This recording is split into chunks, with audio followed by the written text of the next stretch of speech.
Hi friends, అందరూ ఎలా ఉన్నారు? బాగున్నారా? Welcome back to our channel అండి. ఈరోజు మనం కార్తీక పురాణంలో 21వ అధ్యాయం కోసం తెలుసుకుందాం. పురంజయుడు కార్తీక ప్రభావం నెరుంగుట. ఈ విధముగా యుద్ధమునకు సిద్ధమై వచ్చిన పురంజయునకు కాంబోజాది భూపాలులకు భయంకరమైన యుద్ధము జరిగింది.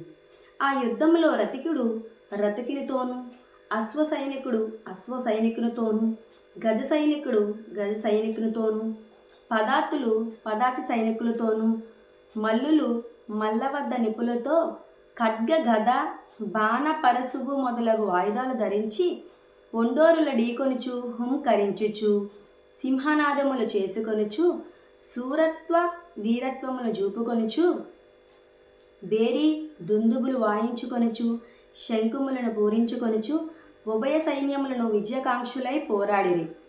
ఆ రణభూమినెందు చూచినను విరిగిన రథపు గుట్టలు, తెగిన మొండెములు, తొడలు, తలలు, చేతులు, మహాకారములతో దీనవస్థలో వినిపిస్తున్న ఆక్రందనలు, పర్వతాల వలె పడియున్న ఏనుగుల, గుర్రముల కలేబరాల దృశ్యములే.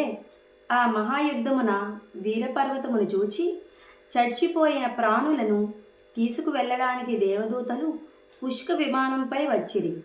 అటువంటి భయంకరమైన యుద్ధము సూర్యాస్తమయమునకు వరకు జరిగినది. కాంబోజాది భూపాలుర సైన్యము చాలా నష్టమైపోయెను. అయినను 3 అక్షౌహిణులున్న పురంజయుని సైన్యమునెల్లా అతి సాహసముతో పట్టుదలతో ఓడించినది.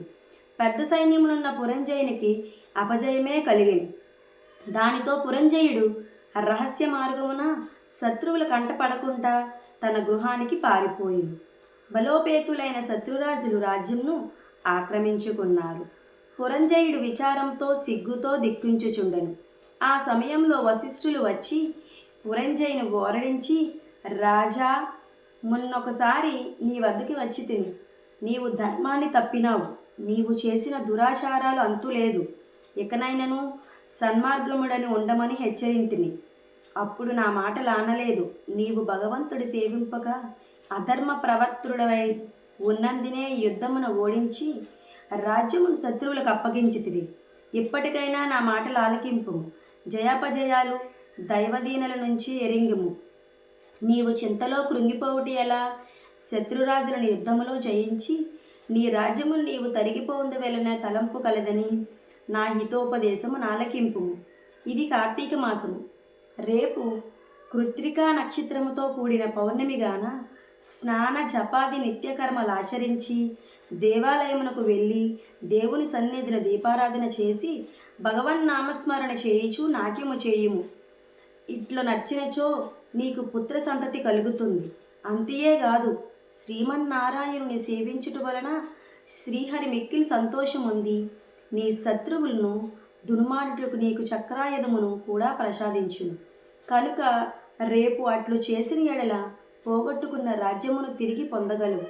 నీవు అధర్మ ప్రవర్తుడవై దుష్ట సహవాసము చేయుట చేతగాక నీకు అపజయం కలిగినది. గానాలెమ్ము.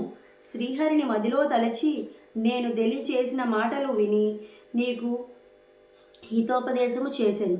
శ్లోకం. అవపవిత్రం పవిత్రో వా నానావస్థం గతోపి వా యం స్మరేత్ పుండరాక్షింసా బాహ్యం భక్మస్పృశుచి. ఇదండి 21వ అధ్యాయం. ఏకవింశాధ్యాయము 21వ రోజు పారాయణము సమాప్తం అండి. సో చూసారు కదా ఫ్రెండ్స్, 21వ అధ్యాయం కూడా. ఇంకా అధ్యాయాలన్నీ ఇప్పుడు చిన్నవే ఉన్నాయండి కథలైతే. సో ఫ్రెండ్స్, ఫస్ట్ టైం కనుక నా వీడియో చూసినట్లయితే లైక్ ఇవ్వడం మర్చిపోవద్దు. సో అలానే సపోర్ట్ చేయండి ఫ్రెండ్స్. మీరు ఇచ్చే ఒక లైక్ వల్ల నా వీడియో మరి కొంచెం మందికి షేర్ అవుతుంది. సో తప్పకుండా లైక్ అయితే ఇచ్చి సపోర్ట్ చేస్తారని అయితే అనుకుంటున్నాను. ఇంకా ఛానల్ ఇప్పటివరకు ఎవరైనా సబ్స్క్రైబ్ చేసుకోకపోతే ఫస్ట్ ఆఫ్ ఆల్ సబ్స్క్రైబ్ చేసుకోండి. అలానే పక్కనున్న బెల్ ఐకాన్ క్లిక్ చేసేయండి. నా వీడియోస్ అన్నీ మీకు నోటిఫికేషన్ రూపంలో వస్తాయి. సో ఫ్రెండ్స్, ఈ పురాణాలు చదివినా విన్నా కోటి జన్మల పుణ్య ఫలితం అయితే కలుగుతుంది. సో చాలామంది చదవలేని వాళ్ళు ఉంటారు కాబట్టి వాళ్ళ కోసం అయితే ఇది ఉపయోగపడుతుందండి. సో ఈ పురాణం విన్నా కనుక మనకి ఆ ముక్తి అయితే లభిస్తుందండి. సో ఫ్రెండ్స్, తప్పకుండా అయితే వాచ్ చేయండి.